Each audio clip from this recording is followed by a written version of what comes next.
Delhi high court ने Paytm payments bank को बंद करने यानी कि उसके लिक्विडेशन का आदेश दे दिया है। यह फैसला रिजर्व बैंक ऑफ इंडिया द्वारा बैंक का लाइसेंस रद्द किए जाने के बाद आया है। अदालत ने बैंक की परिसंपत्तियों और देनदारियों से जुड़ी प्रक्रिया पूरी कराने के लिए एक आधिकारिक लिक्विडेटर भी नियुक्त किया है। ऐसे में सबसे बड़ा सवाल यही अब खड़ा हो रहा है कि जिन लोगों का इस बैंक से कभी संबंध रहा, उनके पैसे और सेवाओं का आखिरकार क्या होगा।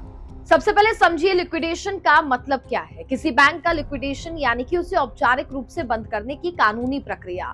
इसमें एक नियुक्त अधिकारी बैंक के बचे हुए कामकाज, संपत्तियों और देनदारियों का निपटारा करता है। अब पेटीएम पेमेंट्स बैंक के मामले में भी यही प्रक्रिया होगी। अब सवाल है कि ग्राहकों के पैसे पर क्या असर पड़ेगा, और यही सबसे अहम सवाल खड़ा हो रहा है।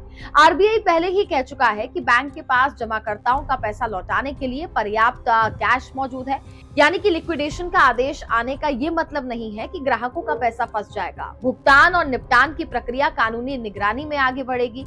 कस्टमर अपने बैंक खातों या फिर वॉलेट में पहले से मौजूद बैलेंस का इस्तेमाल एटीएम से जुड़ी सेवाओं के लिए बिना किसी प्रतिबंध के कर सकते हैं। इसमें कोई भी दिक्कत नहीं आएगी। इस कार्रवाई का सबसे बड़ा असर यह होगा कि ग्राहक अब अपने पेटीएम पेमेंट्स बैंक खातों, वॉलेट, प्रीपेड उपकरणों, फास्टैग और नेशनल कॉमन मोबिलिटी कार्ड में कोई भी नया पैसा क्रेडिट या फिर टॉप अप नहीं कर सकेंगे। इस चीज की दिक्कत थोड़ी हो सकती है।